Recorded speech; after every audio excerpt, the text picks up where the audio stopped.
Today we get to prepare for a celebration to our Lord.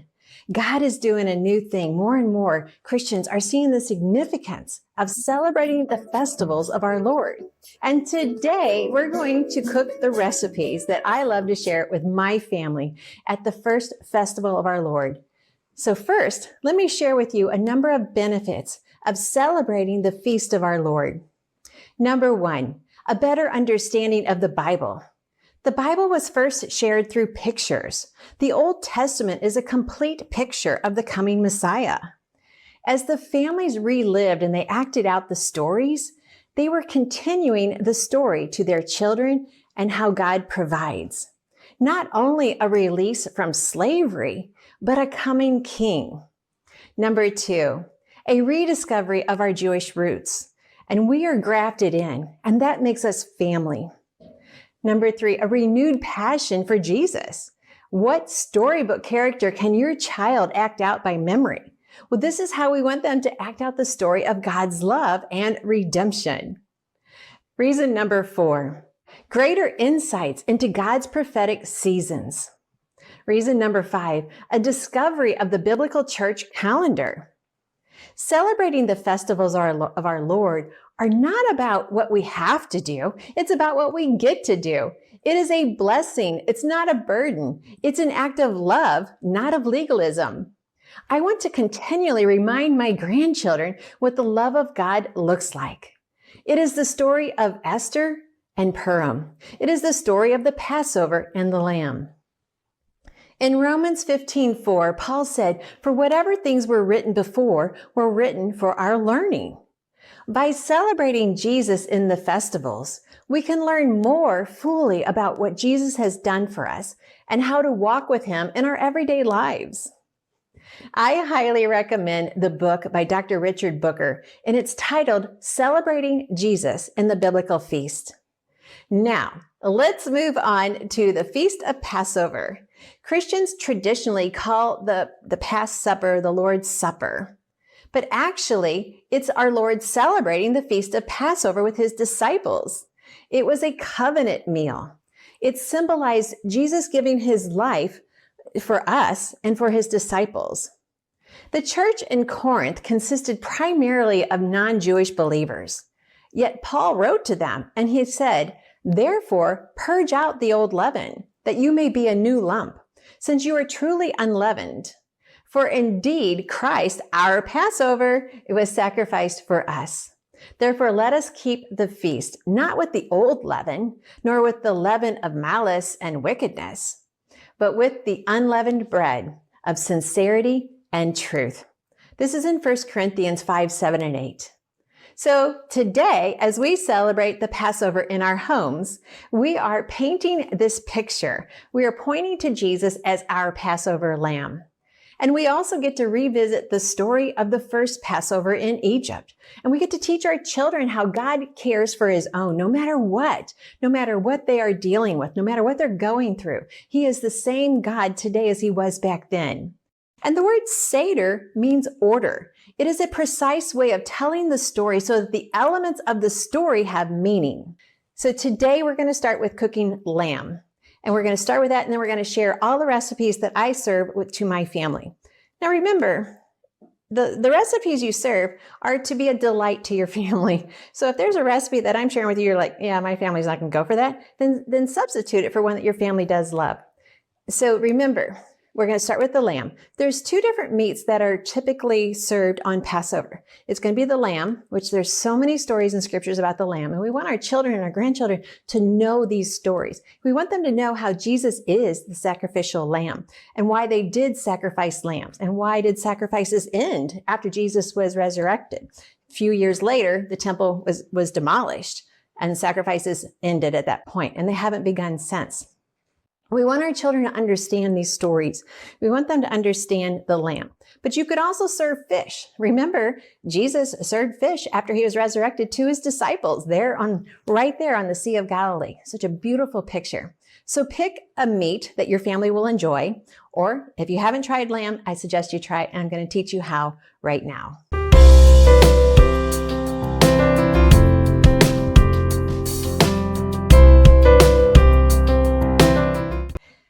Here we go. Here goes the live cooking class. So we're going to start with the chocolate fudge pie. So as you think about how you would plan your meal to get it all on the table at that time, the right time at night, we're going to start with the chocolate fudge pie because that has to cook for 30 minutes. And then we want it cool for dinner. We're going to then move into the lamb and then the baked fruit delight. Like I said before, make sure you have the recipes downloaded and printed out so you can make notes as we go. All right, chocolate fudge pie. Now this is a recipe that has no leavening in it. So remember, if you've been following the Jewish festivals, we are coming to the Feast of Unleavened Bread, which means there's no leaven in the house if you want to go ahead and play that game with your children and your grandchildren. So that both these two desserts do not have any leavening.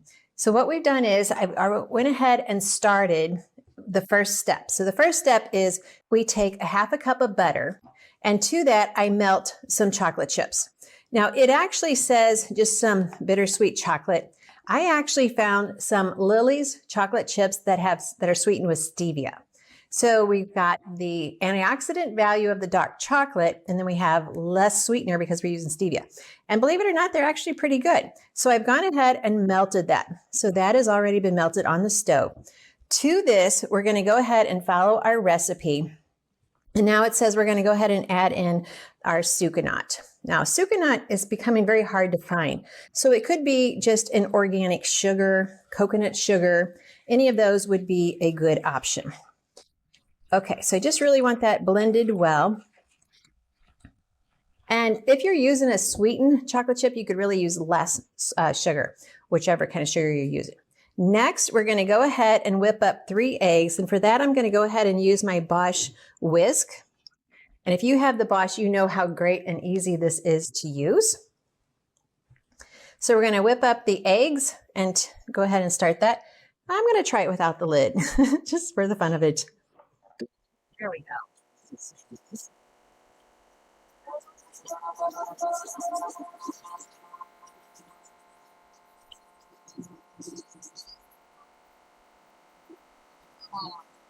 I'm going to add to this the vanilla. Whip that in.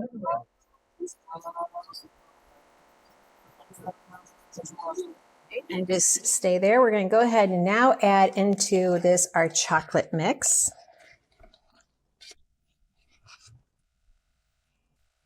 If I was left-handed, I would be able to show this better to you while I'm doing it. But since I'm right-handed, let's see if I can give you a better view here. And if you are a chocolate lover like my family, they're going to say, don't leave any in the pan. Make sure it's all in the pie. This is kind of a dense pie, as you'll see as it comes out of the oven and we serve it. But I always like it when I'm having guests that I have my desserts and part of my meal prepared the day ahead of time. So this is definitely something I would prepare the day ahead. Okay, so we got that. We'll mix that in, and then we're going to add our coconut. Okay, let me make sure I get my wood spoon out of there, and we're going to add in the coconut next.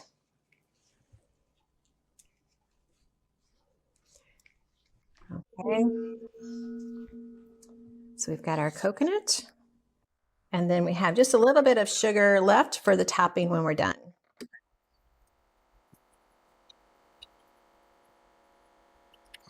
That's really it. That is pretty much the entire pie. Now, some of you might be saying, well, Annette, but egg whites are a leavening. And you're actually sort of right. But we're not going to count them as a leavening this time. Now, to prepare our pie plate, we're just going to dust it with some dark cocoa powder. This is an organic, unsweetened cocoa powder. And we're just going to dust our pie plate with this. And then we're going to go ahead, make sure I have enough so it doesn't stick. Then we're going to pour our pie mixture into the plate, and we're going to bake it at 350 for 30 minutes. Take my whisk out. Just set those to the side. And then we'll go ahead and add our pie into this. So you can tell it's pretty much a custard pie.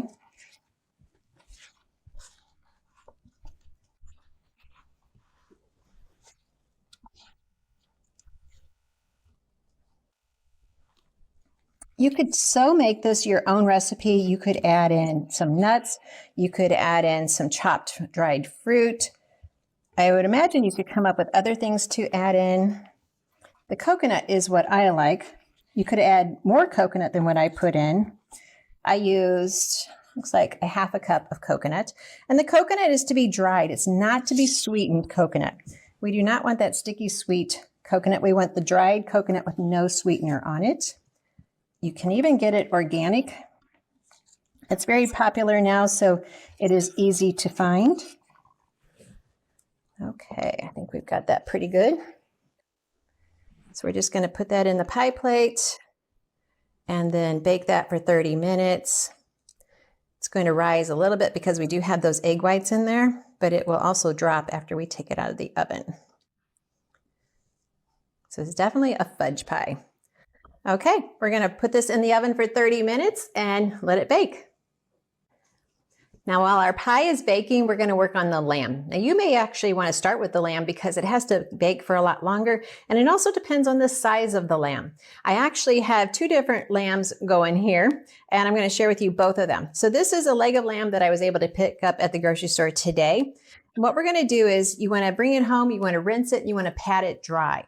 After that, you want to make some incisions into it, and we are going to put a paste into these incisions. I say incisions because I grew up in the medical field. So say grew up because most of my adult work was in the medical field. So I'm just going to make some cuts into it. That will also enhance the baking, but we're really more interested in the flavor. So let me turn it around close where you can see it. Now, what we're going to do is I've taken 4 cloves of garlic and minced those. We also have some freshly crushed salt and black pepper. So I'm going to mince these together. And then we're going to use this as a paste to marinate the lamb. Once we have this done, we would then let it rest for 30 minutes. You can let it rest at room temperature or in the refrigerator. Now we're going to add some rosemary because if you've ever heard of baking lamb, it's almost always has some rosemary. Now these are my herb shears, and I like it because they make like 4 cuts at one time. Totally speeds up the process. I know some of you are probably really good with the chef's knife, so you're going to say, oh, I can do that so much faster. But sometimes I just like fun tools to work with, and this is another one of them. So adding in the rosemary. You'll notice my sprigs of rosemary not very long because it's just early spring and we don't have a lot of new growth. So the new growth is what I want because it has a better flavor. And we just went through a hard freeze a month ago. And so the rosemary that was in the hard freeze is just a little bit woody tasting. So I want the fresh growth right at the end for this. Okay, we've got that. Let me mix that up. And then we're going to just kind of push this all over the lamb and especially into those cuts so that we can get that flavor into those cuts. Now, if you buy a marinated lamb already from the store, it already has the flavor in it. What I would do is bring it home and just wash it really good and get rid of all the flavoring that's been put on it because I want you to make sure, one, that the lamb is fresh. Sometimes when it comes pre-seasoned, you don't know if it's really good fresh meat. And then you want to add your own seasonings. So if you have to buy a seasoned lamb because it's the only thing available in the store, that's okay. Don't beat yourself up over it, just enjoy it, but bring it home, wash it because sometimes it's very heavy in salt and we do not want that high of a salt content, and I want some really fresh herbs. So the fresher the herbs, the better the flavor. Okay, so to get that ready, we're going to put it in our roasting pan, and I prefer a roasting pan that has a drip tray in it. And I've already sprayed this so it won't stick. And we're going to let that sit for 30 minutes and then bake it for about an hour and a half, depending on the size of your lamb. We want the internal temperature to be about 135. So that's what we're looking for. So I'm going to set this over here to rest. Now we're going to do one of those cooking show, amazing things. I'm going to show you the lamb that we just pulled out of the oven. And this was a smaller lamb. And it did not have the bone in it. So it cooked a lot faster than the lamb would have. Like that lamb is going to take a lot longer. There's a little bit of meat juices here. So I'm just going to sprinkle those on top. Now to create a glaze for your lamb, we're going to go ahead and go to the stove, and I'm going to show you how to make a glaze. In the recipe, you're going to see that it calls for either some cooking wine or some broth. We're actually using some marsala. We're going to take the juice that was in the tray, except for that little bit that I just put over top, and we're going to cook it down with some salt, some pepper, and the marsala until we have a nice thick glaze. Then we'll put that on top of our lamb, and we are good to go. So let me move over to the stove. Okay, so I have the meat juices here in the pan, and I've added our broth or the cooking wine, whichever you're going to use. To this, we're going to add just a little bit of spritz of some freshly ground pepper, and again, some freshly ground salt. I wouldn't put a lot because you can always add more later. We also have salt seasonings in the pan drippings. So we're going to let this cook down, and then it'll be a fantastic glaze for our lamb. Now this really, I don't really want it on super high heat, so I want it about medium high, and it really should only take about 3 to 5 minutes to cook down. You can kind of hear my gas stove popping.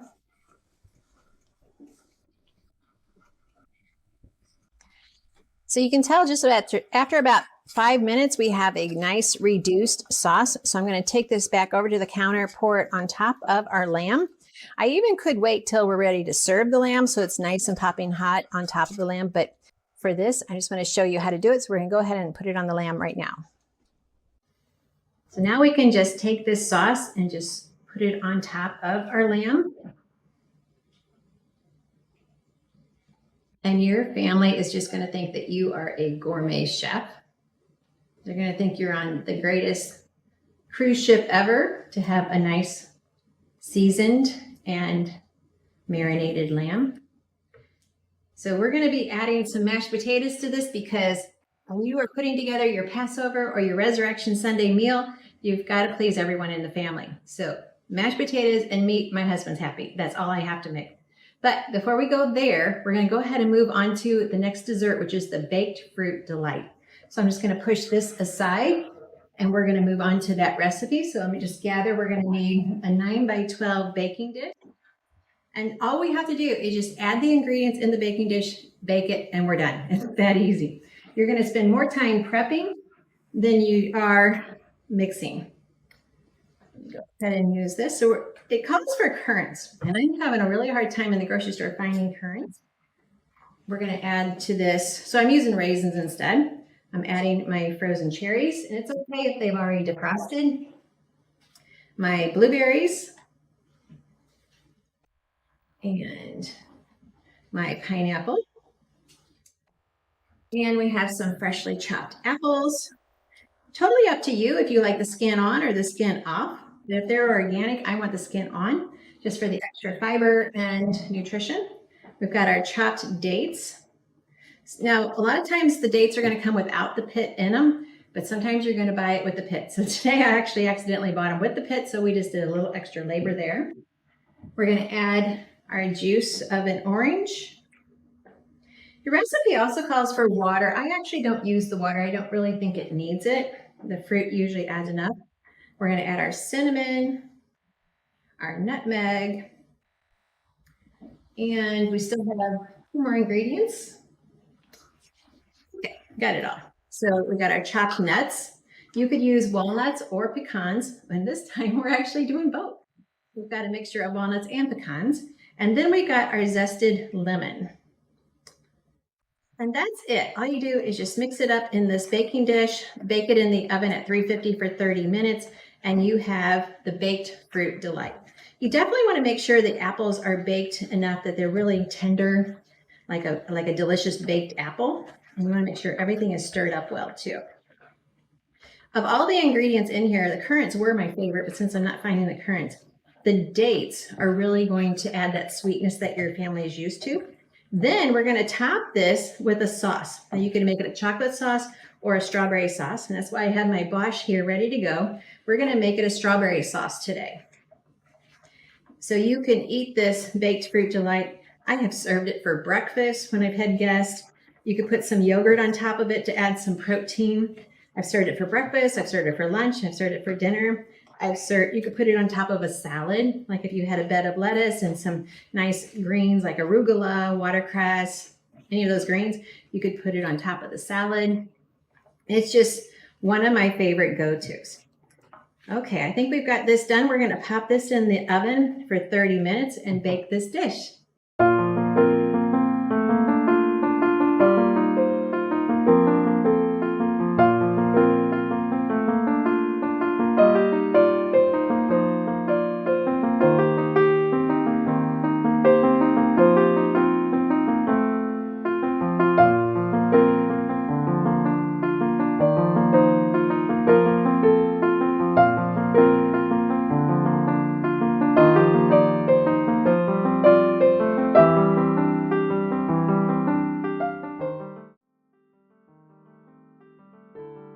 Now we come to the quinoa parsley salad. Now there's a reason why I like this dish served at Passover or your Resurrection Sunday dinner, because of the parsley. Parsley is a bitter herb. Bitter herb is a reminder of the trials that we go through, or especially for the Israelites for being in slavery. So I share all of these tips with you in that handout, so make sure you printed out that handout. Okay, so let's go ahead and mix this up. I've already cooked the quinoa, and it's good to just have quinoa on hand. You could cook it and you can freeze it in 1 cup serving, so you always have it. To this, we're going to add our finely chopped celery, our green onions, and I like to chop not only the white bulb, but also the green stems. You could use shallots, you could use whatever you want. Now we're going to add our lemon juice, our freshly squeezed lemon juice. Freshly squeezed is just so much better flavor than what you buy in a container. We're going to add our olive oil. And I have several videos on olive oil and the meaning of that. We've got some honey as a light sweetener.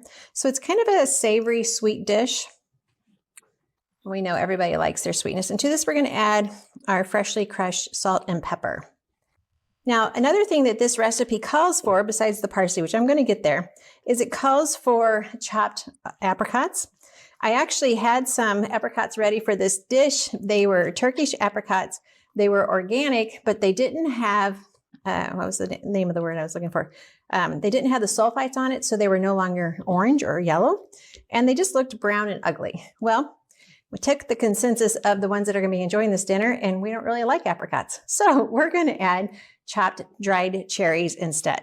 That way, everyone will enjoy the dish. So I'm going to mix this up. And this is just a 4-person serving, so it's not a huge dish.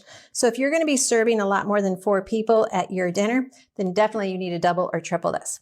Let me put this aside, and let's start on the parsley. So this parsley was looking pretty sad. I brought it home and I didn't put it in any water. So I had to liven it back up. So I just put it in a container. You can use a mason jar. This is half of an herb saver jar. The other half would have enclosed it, but I also needed to freshen up my cilantro for another dish that I'm doing. So I'm going to go ahead and just tear off my parsley. And you're going to want a good amount of parsley.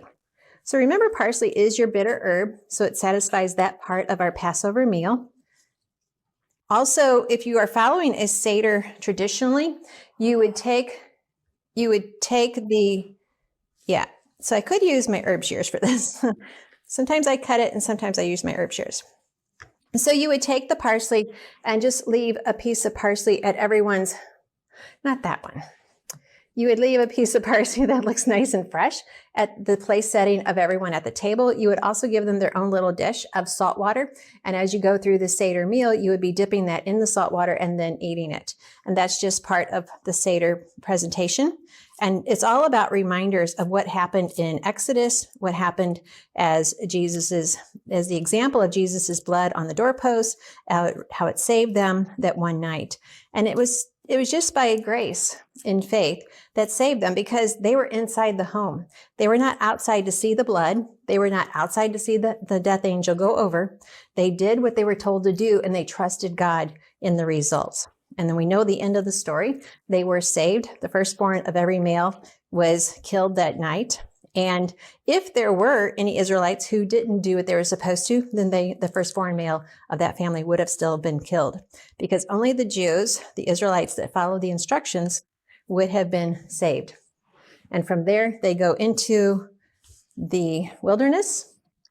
And there, God tries to teach them so much about himself because he leads them, with the cloud and the fire. And he wants to be in the middle of their presence where they put the tabernacle. So much richness to that story. Yet man took a short journey and made it a 40-year experience. And sometimes we have to ask ourselves, how many times are we taking just a short journey, a short lesson, and expanding it to 20, 30 years of our life? Like, I don't have this down, because we just don't trust God. And God's like, hey, just trust me, and he just wants to be there for us. Isn't that just a beautiful salad? So we're going to top it off. The recipe calls for some pumpkin seeds. Now, as I was shopping for this cooking class, I couldn't find any pumpkin seeds that were not from a foreign country. And so I'm reverting to my sesame seeds because they are actually here in the US and they were organic. And so here we have our dish. So I'm going to put it in our serving dish. So it is ready to be served. I'm just going to chill it until dinner time whenever I'm serving my guest. And this is amazingly delicious. You may think, well, I'm not really crazy about that dish. Try it, because I guarantee you're going to like it. And it's just going to give you that flavor that's like, okay, we've got some sweets, we've got some potatoes, we got our meat, and just that extra dish that's going to really add to the meal. Plus it has the parsley, which is the bitter herb. So we definitely want to have some bitter herbs in our meal. So we could definitely add a little bit more parsley, make it look a little bit more colorful. Not that we need to add much color. And there we have our quinoa parsley salad.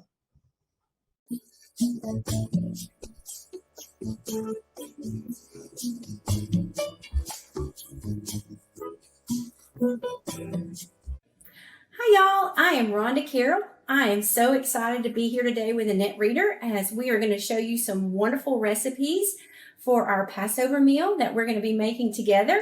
And I have 4 recipes that I want to show you all today. I'm going to do an unleavened bread, a roasted asparagus, disciple eggs, because we're not going to have deviled eggs on our Passover table, but we're going to have disciple eggs, and then a wonderful fruit salad. So I'm so excited to be able to share these recipes with you today. The first recipe that we're going to do is unleavened bread. And unleavened bread is one of the easiest things to make. Now, I love making bread, and I do make unleavened bread quite a bit because it's a nice kind of addition to some of our meals. I like to kind of change up things. But the reason that we have unleavened bread during Passover is it's to commemorate back in Exodus, whenever the Israelites had to flee from Egypt, from slavery, and they did not have time to let their bread rise. So God told them that he wanted them to commemorate that by having the festival of unleavened bread. So that was the reason that we're going to have unleavened bread at our Passover table. So unleavened bread, our recipe is we're going to use 2 cups of whole wheat flour, and I'm going to use spelt today. And I just want to kind of add in, if you don't have a grain meal, I encourage you to check into that. Annette's got some wonderful videos on the Biblical Nutritionist that show you the different meals and that you can.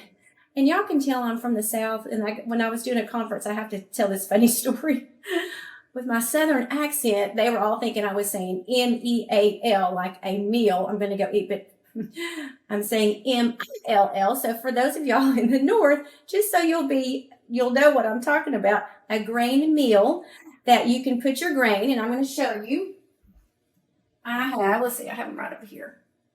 You can take your wheat berries, and then you put them in your meal, and it makes a wonderful flour. Now, this flour is so nutritious. There are 44 essential vitamins and minerals that our body needs, and freshly milled flour has 40 of those, and that's just amazing. Now, the thing is, you do want it fresh, because after a few days, because of those they have antioxidants and things in it, the nutrients will begin to oxidize. So after a little bit, you'll still have the fiber, but not all the great vitamins and minerals. So that's why it's so important to be fresh.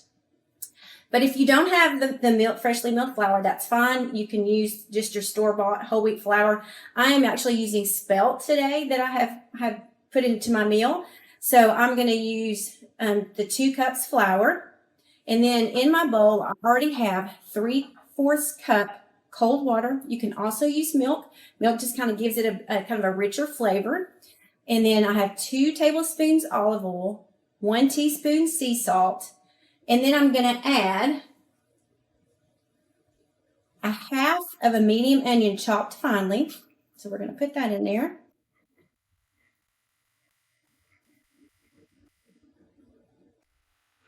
One garlic clove already. I've already got it minced and chopped up. It's going to give it a wonderful flavor. I'm just going to kind of give that a stir. You can also add in any kind of herbs and things if you wanted to. I'm just going to kind of make mine today a little just plain because I'm also going to make a dipping sauce. And in that olive oil dipping sauce, I'm going to add some more herbs and spices into it. So, but you could definitely put in some oregano, rosemary, thyme, some Italian seasoning. That would be wonderful as well. So just kind of play with it. It's just whatever your family prefers. You just have fun. So you can add in any kind of flavorings that you would like. So then I'm going to go here to my beautiful flour. We're going to put 2 cups. Just that. Then we're going to stir it in.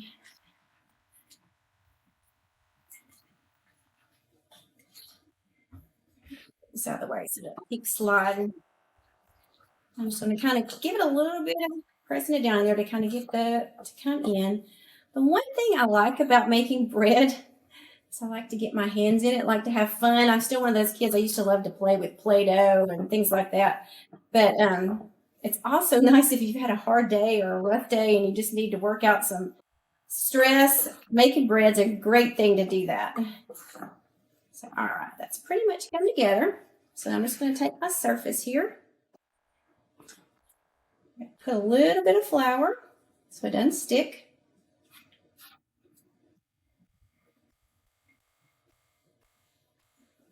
You see how beautiful that's already coming together.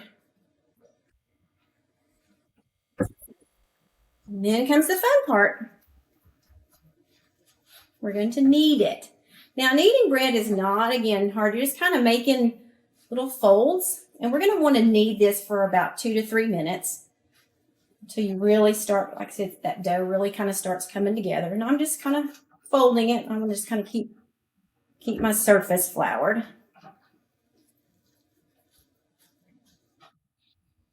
And again, just while I'm kind of kneading this, we can talk a little bit more too about, and I love to do meal prep classes, and I do those a lot in the Biblical Nutrition Inner Circle.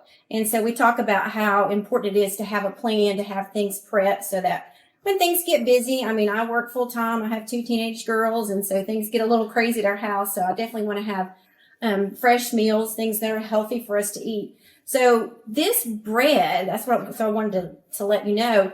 There are many things you can do with it, not just to have for your Passover meal, not just for just having your unleavened bread. What you can also do is it makes a great pizza crust. So you could put just a little bit of any type of sauce and some fresh vegetables and maybe a little sprinkle of cheese and it would make a great pizza. You can also take it and put a little hummus and fresh vegetables on it. It makes a great lunch. So I love things that I can use for more than one meal. So I, just think, and I do a class called Cook Once, Eat Twice. And by that, I mean, if I'm going to be in the kitchen and I'm going to prep food, then I'm going to make the most out of it. So if I could take this and make several different meals, then I'm already ahead of the game. And these freeze really well. So I would typically, I'm not going to do that today, but I would typically do a double recipe. So I would use one recipe for the meal that I'm preparing, and then I would take the recipe that I cook and put it in the freezer. So then I've already got that already made. So on days that are crazy and I'm coming in, I'm thinking, what can I make for dinner? And I can pull them out and we have first steps already made. As you can see how easy that was. Now what I'm going to do, turn it. You don't have to be precise in how you divide up the dough, but we want to divide this into 8 parts. So I'm just going to kind of make it just a little bit thinner. I come in and do right in the middle, and then in half, and then half of that one, and then come in and half between those. And now I have 8 equal parts. Again, it doesn't have to be perfect, but you just want to make kind of, get it as best you can. And then each of those, we're going to roll into a ball. And you just, like you used to do if you've ever played with Play-Doh or things, you're just going to roll it around in your hand and make a ball. I'm just kind of getting it together a little bit, and then again, just come in and roll it around. And that garlic onion smells so good. So this is going to make a great unleavened bread. That'll be a nice bread with our meal.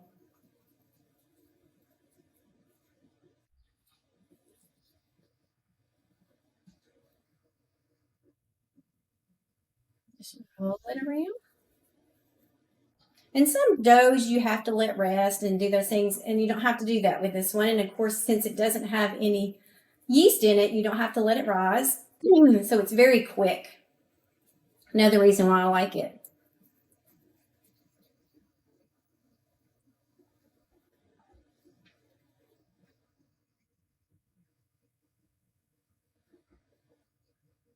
And the last one.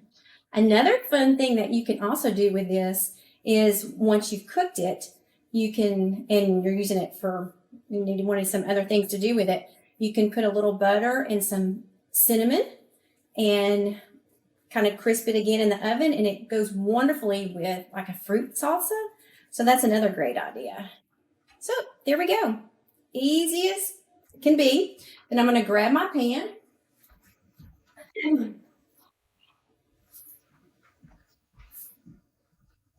And you do want to put it on a greased pan. And then I'm just going to take my dough and I'm going to just kind of press it, get a little bit more flour.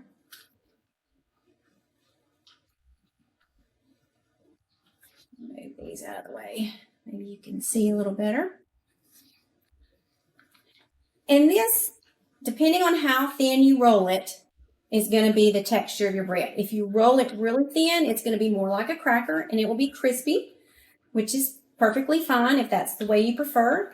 Or you can make it a little bit thicker where it'll be a little bit chewier, and you're not going to cook it maybe a minute or two less. And that's generally how I make mine. We like it just a little bit more on the chewier side rather than crispy. But again, just your preference, how you prefer. So, kind of see. Then I'm going to put it on my pan. I'm going to prick it a few times with the pork. Here we go.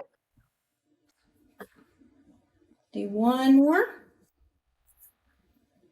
Again, it's a really soft dough, so it's not hard to roll out. And it doesn't, some doughs you have to kind of keep working with because they're real springy and they'll kind of keep going back. But this one, very easy to work with. So if you haven't ever made homemade bread, this is a great one to start out with. Don't be afraid because it's very forgiving. It's very easy to work with. And if you happen to roll it out and then you don't, whatever reason, don't like it, just put it back in a ball and start over.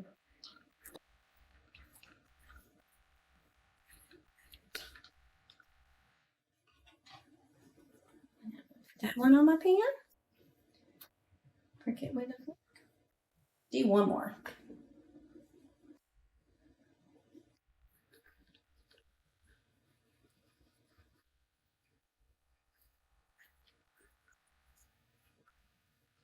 If you want it in a really round circle, you can keep turning it as you're rolling it, and that will make it a little bit more round. But I kind of like the uneven sides a little bit. I think it just kind of gives it a little bit of personality. It doesn't have to be perfect. All right, and there's that one. So now you're going to take those and you're going to bake them in a preheated oven at 450 degrees. And depending on what kind of texture you want is how long you're going to bake it. Typically, I bake mine for about 10 minutes. But if you want yours crispier, you might need to go another minute or two more. Or if you want it, like I said, a little bit more on the chewier side, then maybe a little bit less. So I'd check it after about 8 minutes and just kind of see, where you're at, if it's where you the kind of the texture and doneness that you prefer. All right, so move that out of the way. Give my hands a quick rinse.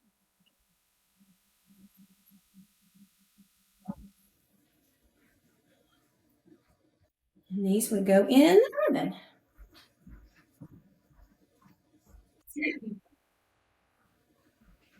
And I already have some already made. And then these are what they look like.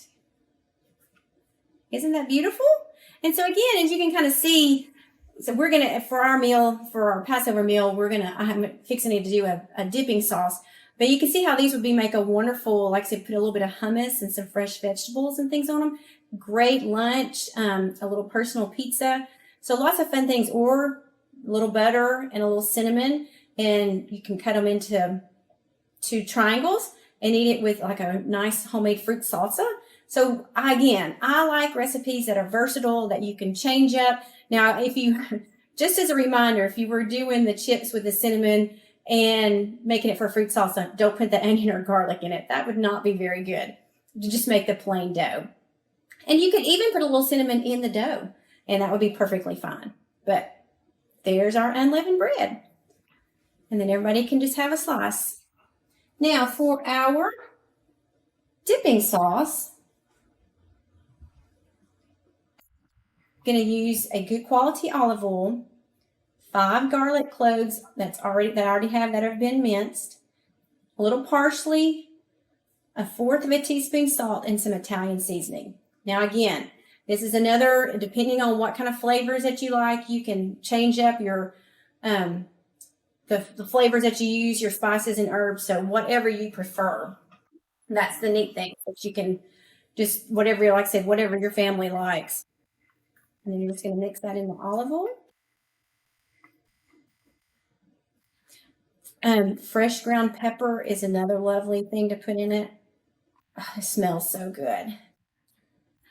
And then you can just give everybody, however you want to serve it. You can put it like on a little saucer and put a little bit out, and then they can just tear their unleavened bread and dip it into their dipping sauce. Very, very nice and a great addition to your meal. And that's it. That is so simple. So, all right, so I'm going to move. So I really hope everybody will try to make the unleavened bread if you've never done it before, especially. And then post on Facebook or how you did, maybe a picture of it, how easy it was, and how the different herbs and different things you used. I would love to hear that.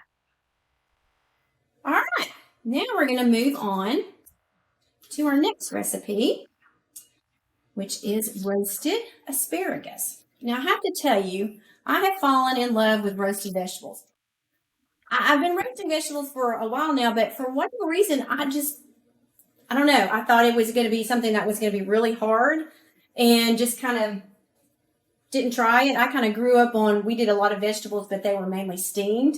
And, I'm really a big person about texture. When I'm doing meals, I like to have different textures. So I think I didn't like a lot of vegetables growing up because I didn't like the texture of the steamed vegetables. So several years ago, I started with roasting vegetables, and I love them. Main reason is because a lot of times they don't get, as I would say, mushy. So you have a nice texture, a nice flavor. I think that roasting really brings out the flavor. So I have some asparagus. I've already got them on my pan. Funny little story with asparagus. Not long after I got married, I was trying to be this, good wife, trying to cook all these wonderful meals. And I've always enjoyed cooking. And so and I don't want to date myself how old I am, but we didn't really have as much on the internet back then when I got married. So I couldn't just get on and search and say, okay, asparagus recipes. But I had some cookbooks, and I thought, I'm going to make some asparagus. That's something I haven't made. So I bought some fresh asparagus, and I got a recipe, and I steamed it because I knew what to do. I'll never forget my husband, Jake. He was very sweet, but he kind of took a bite, and I could tell he was just kind of chewing and chewing. I'm thinking, goodness, I thought I cooked those long enough. Why are they so chewy? And I didn't take the stem off.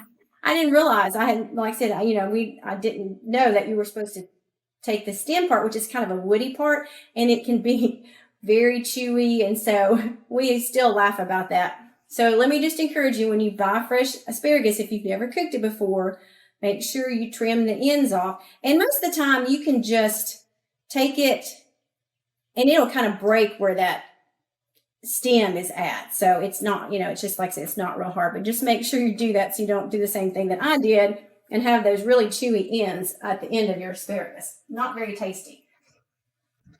Roasting vegetables, again, is something that is so easy, but again, like I said, it just really, I think, brings out the flavor of the vegetables. I like asparagus. I think it's a great spring vegetable to have, and I just like the way it looks. I think it's very pretty on the table. So what I'm going to do, again, this is another really versatile recipe, is I'm just going to do it very simple. Again, you can take it, and if you prefer like a lot of garlic or different herbs and different things, definitely can add those. So it's just, again, it's just preference and taste. But I just kind of want to show you how simple that you can be, and you can use this with any of your other vegetables as well. Is I'm just going to use my asparagus, and I'm just going to do a drizzle of olive oil, and it would probably be 1 to 2 teaspoons of oil, just enough to kind of coat it. I'm just going to kind of drizzle that on there. And then a little bit of salt. And honestly, or sea salt, that was sea salt. That's all I'm going to use. And it's just wonderful, even with just that little bit. Now, something that's really nice, after you've roasted the asparagus and you pull it out of the oven, you can put a little bit of lemon zest and fresh lemon juice on there. And that's wonderful because it really kind of livens up the taste and makes it, it gives it a really nice flavor. You can also do just a little bit of Parmesan cheese, which is another nice thing. A small handful of mint or parsley. Those are also wonderful. So I encourage you to change it up. Maybe try some of these different things each time you make them. But then you just want to take that asparagus, and we're just going to kind of toss it in that olive oil and make sure they kind of get coated. Any of your vegetables, just kind of as a rule, if you're going to roast, typically want to roast at 400, 425. I generally do mine at 400 just because I get busy in the kitchen and sometimes forget to check them. So at 400, I can make it go just a little bit longer and won't burn as fast. But I generally do about 400, but you could do 425 depending on how your oven cooks. And then with asparagus, because these are not really big stalks, I'm going to start checking those after probably about 10, 12 minutes because they don't take long to roast. And the easiest way to check to see if your asparagus is done is just to put a fork. And if it pierces easily with that fork, then it's probably going to be done. Other vegetables, typically around 15 to 20 minutes, I would start checking depending on what you're cooking. Broccoli, of course, is not going to take, won't take as long as if you were doing like sweet potatoes or different things like that. But just like I said, just kind of keep an eye on and keep checking them. But I encourage you, if you haven't started roasting your vegetables, to roast some vegetables because they are amazing. I love to roast tomatoes and onions and garlic and things like that, and then put them over pasta. So that's another, like a whole wheat pasta or any type of thing like that. And it is wonderful. So that is it. So then I'm going to put this in the oven at 400 and let it roast for about 10, 12 minutes and check it. And then we'll have some wonderful roasted asparagus. And because I want y'all to have to wait to see what it looks like, here is the lovely roasted asparagus. Now, isn't that pretty? I just love the colors and the green, especially at this time of year is spring, because I love spring. I love that it just reminds me so much of how good the Lord is to us. And I go back to the scripture, his mercies are new every single day. And I love when everything starts budding and blooming and starts turning green. It just reminds me that God is so good and he gives us these beautiful things. And so I hope, again, you will try some of these wonderful vegetables and try to do them, like roast them. But this is the asparagus. And again, you could do with any kind of seasonings, flavoring, herbs, whatever you prefer. It will be wonderful. And it will be beautiful on your table. All right. Now, the next thing that we're going to go to is our disciple eggs. Because again, we don't want deviled eggs at our table, right? Now, and I have to kind of laugh. Annette told a funny story that when she makes her Passover meal, she always takes one egg and cooks it for a little bit longer because, you know, when you boil eggs and you cook them for too long, they get that green kind of thing on the outside of the egg yolk. And so she said she would always cook one longer and leave that one out with the green on it and say, well, that was like Judas's heart because he betrayed Jesus. And so I thought, well, that's a neat idea. So you might want to think about doing that at your meal and leave one egg in the water a little bit longer, let it boil and turn green on the outside. And then you can remind everybody that was like Judas's heart who betrayed Jesus. So for our disciple eggs, just want to give you just kind of a reminder when you're boiling eggs. That's sometimes, you know, people think, oh, well, boiling eggs are easy, but sometimes it is kind of difficult to know exactly when did they start boiling, how long to let them boil. But one of the things that works best for me with boiling eggs is to take my eggs, cover them with water, maybe an inch or two above the eggs, put them on the stove, turn it on, let it come to a rolling boil. So that means it's really boiling good. Turn the stove off, cover, and let them sit for about 10 minutes. And typically they are always perfect. Now, if you want an egg that's maybe not quite set as much in the center, then you would just do it for about 8 or 9 minutes. If you want it like a really hard boiled egg, then let it go for a couple more minutes, maybe, you know, like I said, 10 to 12.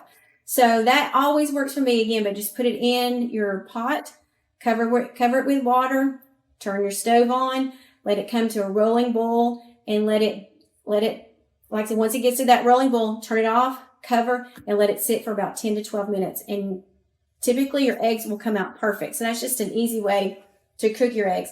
They have all kinds of egg cookers now that work really well too. You know, a lot of people do their boiled eggs in the Instapot. That's another great way to do them. So you can definitely do them like that. So whatever, again, is easiest. Most of the time I'm doing things on the stove. I just put them on and let them go, and then I'll set my timer. And it typically, that's, like I said, works the easiest for me. But however you want to do them will work fine. So let me grab my ingredients. Disciple eggs is just something that, again, that I always grew up. I think it's just a fun thing to have, and always brings back memories because my mom always made disciple eggs. So I enjoy making them for my family as well. Eggs are another one of those things that it really is just according to taste. There are 500 disciple eggs recipes out there. So you just have to kind of look to see what does your family prefer? What kind of herbs do you think they're going to like? You can make them plain or as fancy as you want. So these were my eggs that I've already boiled, so you didn't have to wait for them to finish cooking. And then you didn't have to wait for me to peel all these eggs. Now, this is a great thing for you to get kids to help in the kitchen, is with your disciple eggs, because it's something very easy and they can learn to peel them and slice them and let them have a part in your helping with the meal. And I always encourage, let your kids in the kitchen, start teaching them those skills. Grandkids, neighbors' kids. That's something that I think that we need to pass down to these generations that are coming up, because I think it's something that we've kind of, a lot of people have kind of put to the wayside is cooking. And that's such a wonderful way to be able to put healthy things on our table. We know that when we cook our own meals that we have control over what ingredients we're putting in them, and we know that they're going to be good for our families. So I encourage you, like I said, cook with some friends and start teaching them how to make these wonderful recipes. So for my disciple eggs, I'm going to use, I had about a dozen large eggs that I cooked. I'm going to use 2 teaspoons Dijon mustard. Again, that's another one of those things. Some people don't like mustard in their eggs. Some people do. So, and some people like just regular mustard. Some people like Dijon. Change it out to, like I said, however you like it. But I'm going to use Dijon mustard today. 1/3 cup of mayonnaise. Now, we like pickle relish. A lot of people do not like pickle relish in their eggs, but I am going to add about a tablespoon, just a little bit, but can definitely leave that out. And then just salt and pepper to taste. And that's basically it. Again, like I said, some people, like it just pretty much plain, and then some people like to really doctor up. Some people put like a little dash of hot sauce or cayenne pepper. It's another perfectly, fine thing to do. Again, just kind of something that's very versatile. And I'm not going to put, even though I've measured out my third of a cup of mayonnaise, I'm not going to put the whole thing in there because sometimes it takes a little bit more, sometimes it takes a little bit less. I'd rather put less in there. That's not pickle rush.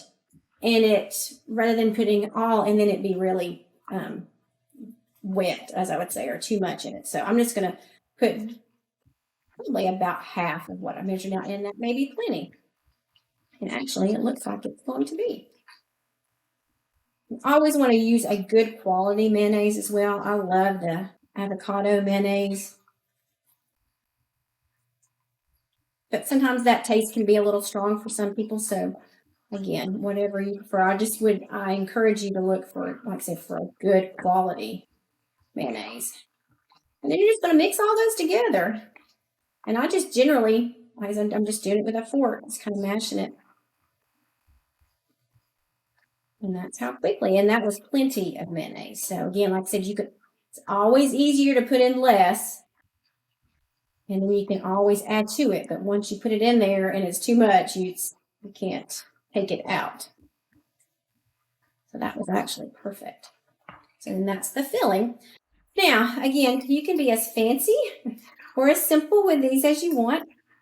A lot of times people will put them in like a piping bag that you would do like for decorating cakes and things, and put a beautiful little star, like the star tip, makes a little fancy swirl. Another fun thing for kids to do, so you can do it that way. I am perfectly fine with just filling them. In fact, I kind of like, just because that's the way we always had them. And there's our beautiful disciple egg. But again, like I said, if you want to get a little fancy, you can put them in your piping bag and just pipe them in there.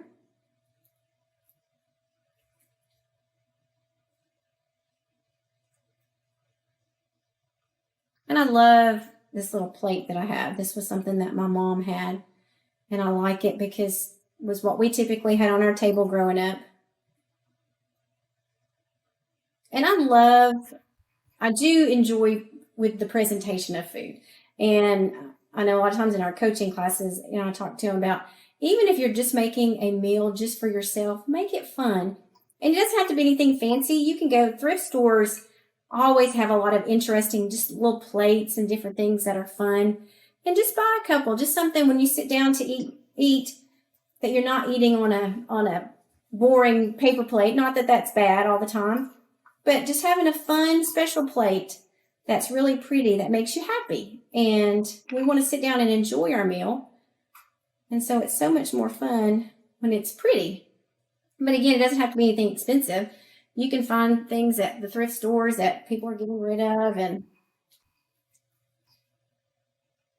I know I always like to drink my hot tea and stuff from a pretty mug.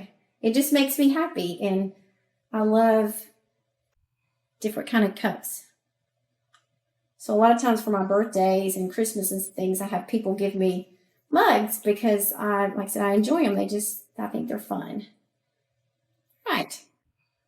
That was very simple, very quick, very easy. The longest to make the disciple eggs is really waiting for your eggs to cook. Now, once you get them filled, and I'm not going to take the time to fill them all, you can come back and do, I like to do like a little smoked paprika. You can just do some regular paprika. You could put some chives, some parsley. It's another good thing to do. Again, very versatile, just whatever you prefer, what your family their taste. Very simple, and it makes such a nice complement to your meal. So I hope that you will make these. And a lot of times I think people don't make disciple eggs because I think it's very time consuming, but it's really not once you kind of get used to it. The biggest thing, like I said, is making your eggs. And I think if you'll try what I'm talking about, like I said, putting them in the pot and covering them and let them sit, typically they will peel very easy. I think that's probably the most aggravating part is trying to peel the eggs. And if your eggs are really, really fresh, they don't peel as well. And so that kind of makes it a little bit more complicated. But that's why you bring your kids in or somebody else to help, and they can help you peel your eggs. So there's our disciple eggs. So wonderful. All right. Our last thing that we're going to put together is a fruit salad. One of my favorites. And I'm going to do a little bit of a twist on on the one that I make for you today. But I think the fruit salad, especially again at this time of year in spring and around here, some of the strawberries are starting to come in. It's just such a nice, fresh flavor to add to your table. Plus, I love the colors in the fruit salad. I think, again, all about the different colors and making your table pretty. And it's just an easy way to do that. So our fruit salad, I'm going to grab a big bowl. And I'm going to get all of our wonderful fruit that we're going to put in it. And now this is, again, one of those things just depends on what is your particular taste.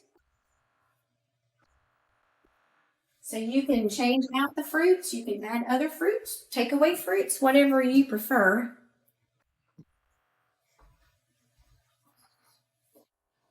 All right.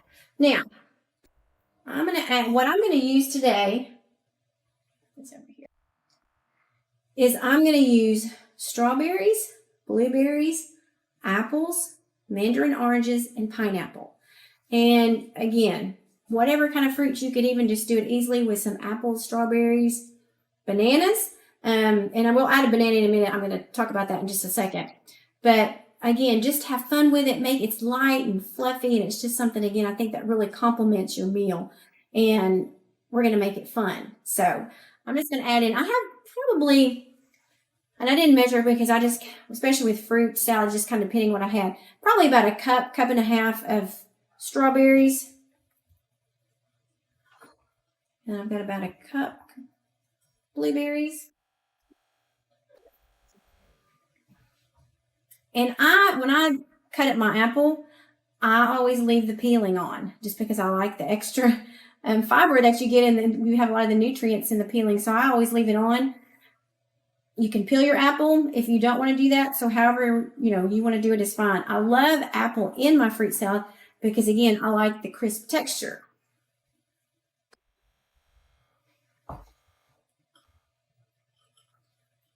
And then our oranges.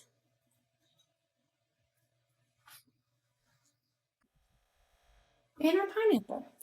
Pineapple is another one of those things that I a lot of times would buy canned, but I finally made myself start buying fresh, thinking, oh my goodness, this is going to be hard. It is just a little bit time consuming to peel it, but the taste, oh my goodness, it's so amazing. And it's really not that hard to cut up, and it's much cheaper when you buy fresh pineapple. So isn't that pretty? All those beautiful fruits. I'll kind of go ahead and give it a stir and see those pretty colors.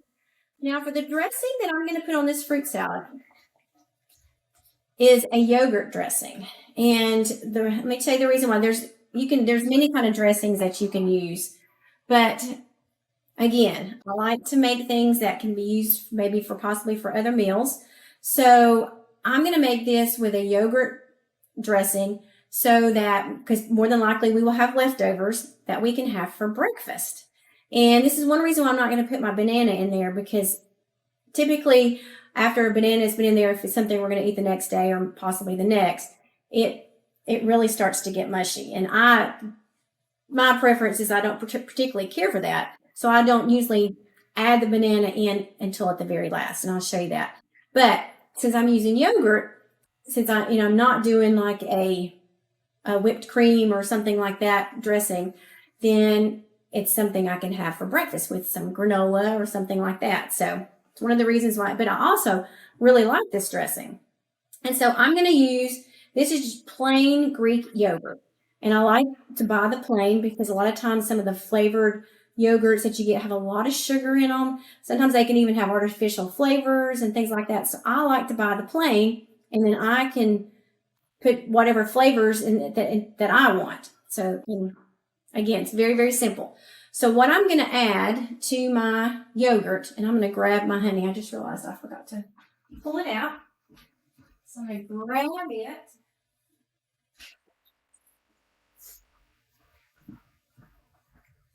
And I'm going to add about 1/4 of a cup of honey. Now, if you didn't want to use honey, you can use any kind of sweetener. You could use a powdered sugar. Really, I prefer to, of course, try to do a more of a natural sugar like honey, or you could use maple syrup. A lot of times, if I'm doing this, if I'm going to do it for some breakfast, I use liquid stevia, which I love. I think the liquid stevia does much better. It doesn't have the bitter aftertaste that some of the stevias have. So I really like that. But this is a special meal, a special occasion, so I'm going to use honey.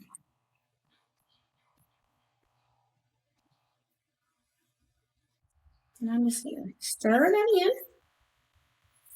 And this is where, again, kind of your own flavors and own things come in. So to my dressing, I'm going to add some vanilla extract. These are, I think, the coolest things. I picked these up, and they have the vanilla bean in it, and you can make your own vanilla extract, and then you can use the vanilla bean several times. So this is actually my second batch, but I love it. And I'm just going to put about 1 teaspoon of vanilla extract.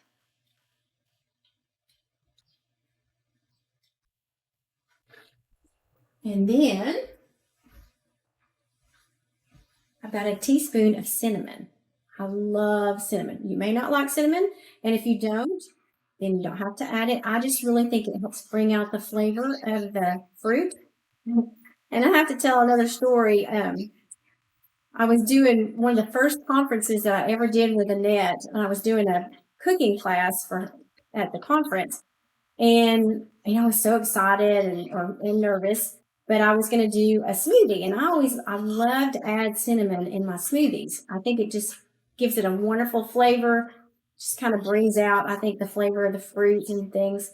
And I got ready to make the smoothie, and I had a precious lady. She was as sweet as she can be, but she's like, I don't like cinnamon. And I was like, oh, okay. So I was glad she said that, though, because it did make me, to realize that, a lot of people don't like the same things that I may like. So I need to make sure I always have a second recipe to make. So again, some people don't like cinnamon. So, and I'm going to just kind of give this a little taste. You can see how creamy that's with that little bit of honey. Just going to bring it. And so I'm just going to kind of give it a taste. Wonderful. Plenty sweet. And then I'm just going to put this over my fruit.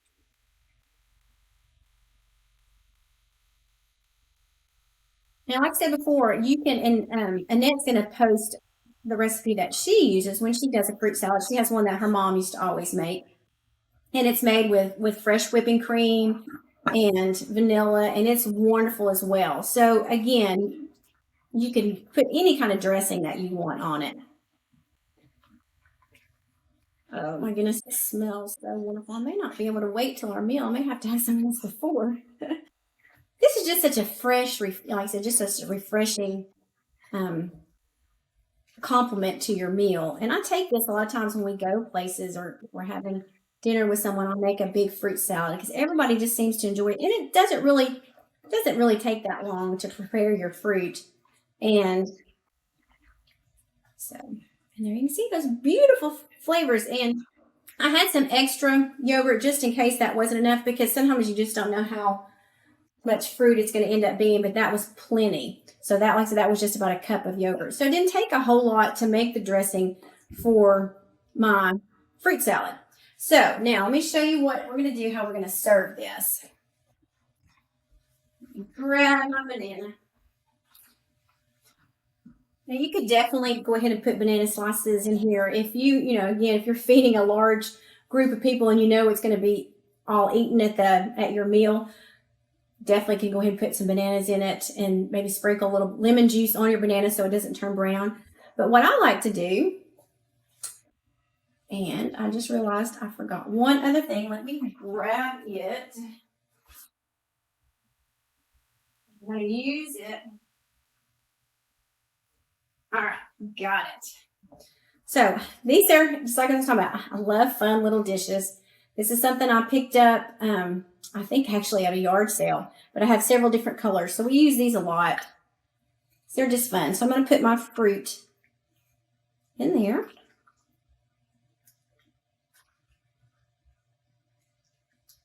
So pretty. And then I'm going to take my banana.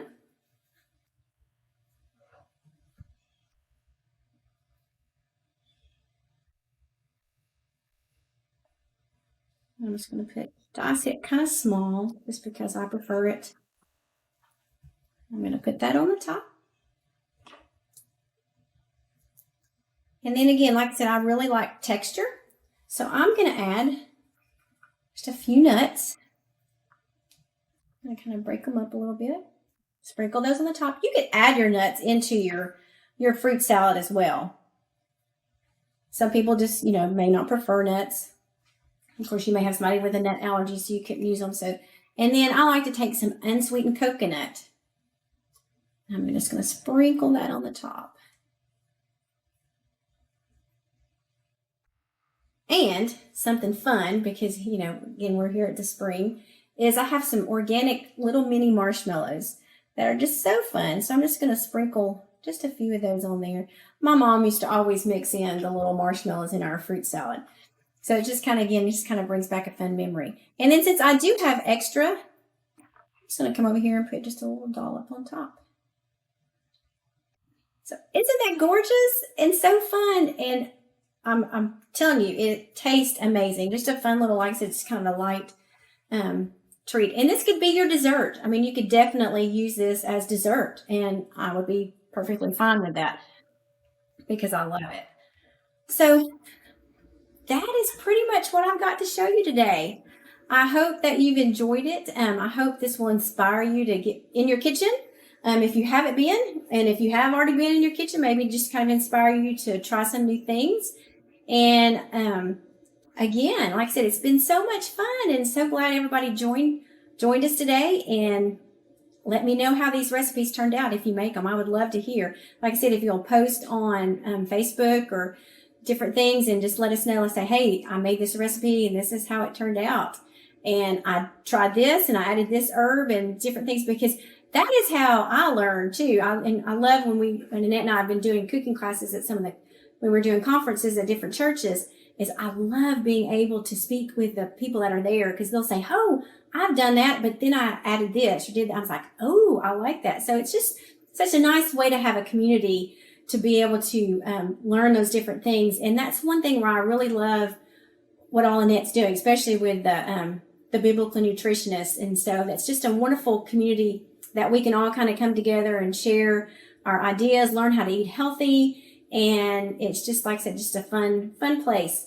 So I hope you all enjoyed this. And again, I'm going to look forward to hearing from y'all to see how your recipes went. So thank you so much. And I hope y'all have a wonderful day. See you later.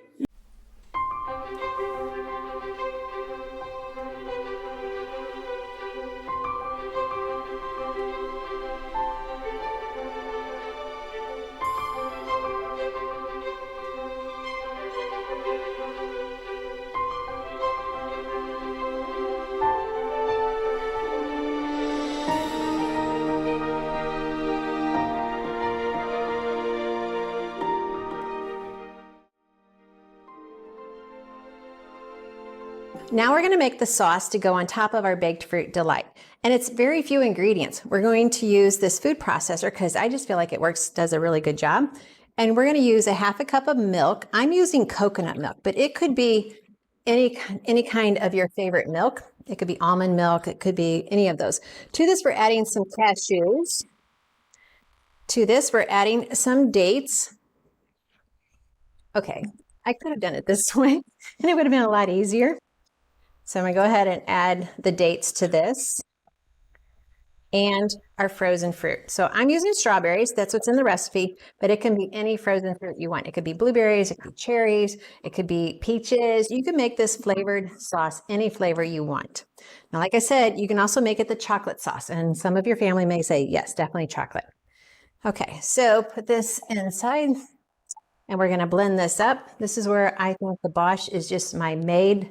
You know, the scripture says she gets her maids working. Well, this is one of my maids.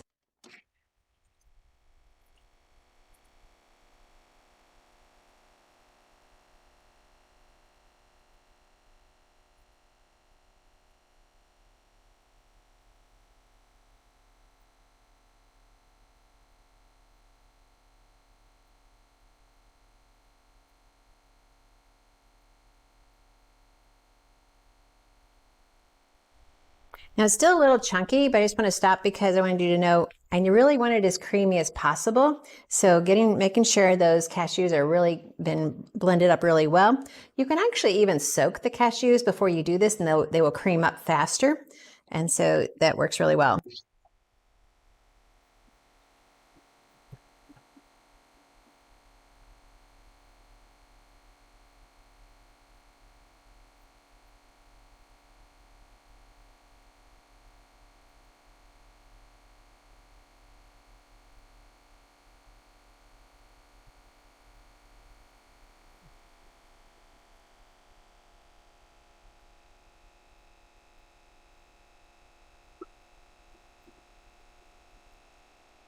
Now, another thing is sometimes fast is not always better. Sometimes slow is better because it keeps the food on the blade. And so when you go super fast, like I was doing, it kind of keeps the food up in the air. But I think we're going to have a beautiful sauce here. So here's our sauce. And the dates and the strawberries are going to make it plenty sweet. So now we're just going to serve our guest the baked fruit delight. You can put it in a nice dessert dish like I've shared with you. You can make it a salad. You can make it so many different things. You can make it for breakfast, lunch, dinner, just like I just shared with you. And put it on a bed of lettuce. You could top it with some yogurt. That would increase the protein. That would make a nice breakfast for your family. Add our strawberry topping. And we have our baked fruit delight. So I hope your family enjoys this. Be sure and put in the comments, have you tried this before? What sauce is your favorite? And how did you like it? So put that in the comments down below. Okay, so now we're gonna move into making the mashed potatoes because we need to get them cooking on the stove. So I'm gonna do a quick cleanup and we'll get started with the potatoes. All right, now it's time for our family favorite, which is mashed potatoes. And so today I'm using the Yukon Gold potatoes. Typically we are a red potato family, but I'm learning more and more that the Yukon Gold are actually not a bad potato. They're actually a good one. They have the resistant starch for our body to actually build a healthy microbiome. I just try to avoid the big white baked potatoes. So we've already chopped them up. Now the reason I'm sharing this with you is because I don't know if you've done this before, but we're going to actually boil them in some broth. Now broth can be expensive when you're buying it in the store, but I make all my own broth, so it's almost like a free food to us. So I'm going to cook it in the broth, and then we're going to mix them up and we're going to make some herbed mashed potatoes. All right, so I just added the liquid. We're going to put this on the stove, and now we're going to move on to the Charoset. All right, now we're going to go ahead and mix up the Charoset. That is really just a simple basic recipe. It is just the chopped apples. And if you read in your recipe guide, you're going to see also why we serve this food specifically. So you can read that story to your family.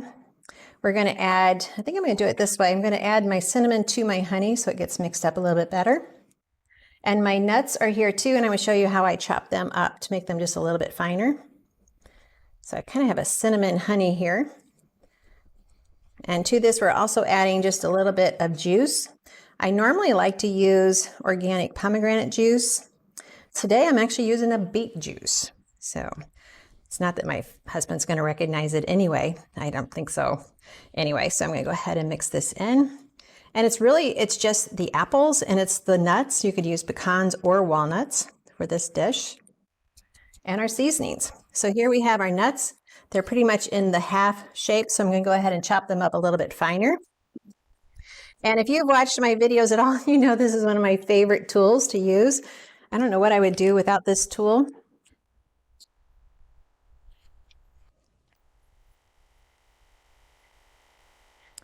Is that not the fastest, nut chopper you have? Got a few on the top, but yeah, perfect. Doesn't take very long, which is why I use it. Mix this in as well. Now you could serve this at room temperature, or you could chill it so it tastes a little bit cold. And I kind of like it a little bit chilled better. But this is a mainstay in all Passover serving in Passover meals. And that's all there is to it. This is the simplest recipe ever. You could add grapes to this. You could add raisins. You could vary it up. You could add a little lemon juice. You could change the juice to an apple juice, whatever you want. And there you have your Charoset, ready for a delicious Passover meal or a Resurrection Sunday lunch. I'm going to go ahead and finish the pie. It has cooled. It's come out of the oven and it's cooled. So I'm just going to take just a pinch of some cocoa powder, put it on the top. I'm also going to top it with just a little bit of sugar. Not that we really need to sweeten it anymore, but it kind of just adds a little bit of look to it. And then that is ready to serve. So there we go with that. You could even take this organic sugar, put it in your blender and make it into a powder. And that's where we get powdered sugar. So that would be a great way to add it on top as well. So our pie is done, ready to serve. I'm going to put it in the refrigerator because it's going to taste a lot better cold than it would hot. Although there are people who like hot fudge, so it's kind of a toss-up. If you need to add anything to it, yes, you could add a scoop of ice cream, or actually, instead of ice cream, I usually just do a sweetened yogurt, and that would be good for that. But it really doesn't need anything else. So, but just some ideas for you. All right, our potatoes are done cooking, so we're going to go ahead and add them to our Bosch mixer. Now, I made a lot of potatoes. I went ahead and did a whole 5-pound bag because, like I told you before, I need to keep my husband happy. And no, he can't eat all this in one meal, but we thrive on leftovers. And if he's eating leftovers, then I don't have to cook every night. So we're going to go ahead and we went ahead and made the whole 5-pound bag. And I'm going to make these more of an herb potato, which is why I kind of added the broth to the cooking. I'm going to add in some sour cream. And I was so tickled at the store. I was at Tom Leonard's, which I do a lot of the grocery store videos from. They had an organic yogurt. Let me find it here for you. And they're advertising that it's probiotic rich, it's non-GMO, it's organic. It's called Nancy's Organic Sour Cream. They also had cottage cheese and yogurt. And I've been tasting the cottage cheese and the yogurt and saying, that is good stuff. So you might want to check out that brand. I'm going to go ahead and add a little bit of butter. And now these are going to be herbed potatoes. We already have a flavor enhanced by using the broth to cook them in. We're going to go ahead and add some green onions. Now, I don't know if you know this or not, but when you cook your potatoes, the sauce left over from the potatoes, the water, which we normally throw down the drain, is the perfect sauce, the perfect water, the perfect liquid to make a gravy. Now, we're not serving a gravy with this meal, but save it next time when you're making a gravy and use that instead. We're actually going to use a little bit of chopped parsley in our potatoes as well. So these are going to be our herbed potatoes, especially for Passover and Resurrection Sunday lunch. Okay. My favorite seasoning is Morton's Nature's Seasonings. I use this instead of a regular salt and pepper. It has other flavors in it as well. So I'm going to add some of that to the mix. And this is where, once again, my Bosch makes short work of mixing these up and whipping them up. I remember the days when I did it by hand, and now I don't. I totally just use my Bosch. And first step is always make sure it is plugged in. So we will plug that in and turn that on.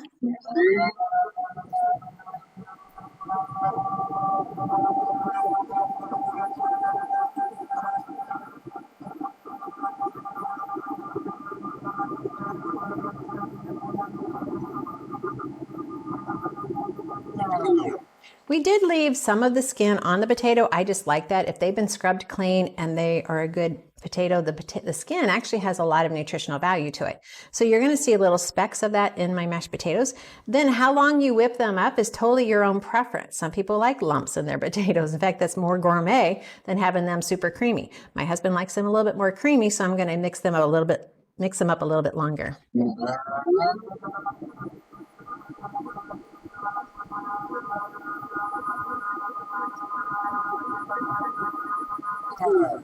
Doesn't take long with the Bosch mixer because this is a powerhouse. If you do not have a Bosch mixer yet, you might want to look into it. It just makes cooking fun.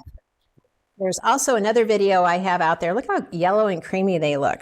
Another video I have out there which compares the Bosch mixer to the Nutrimill Artiste. So you might want to check that out. Oh, these just look gorgeous.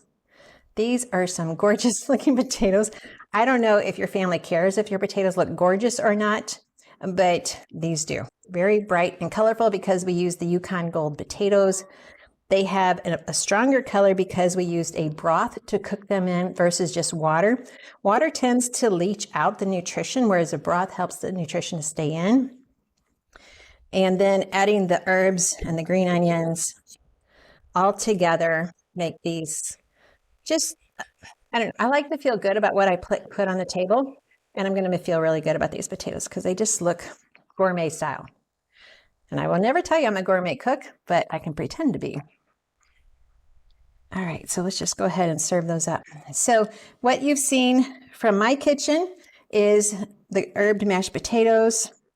You've seen the chocolate fudge pie, the baked apple delight with the sauce that goes on top, the topping.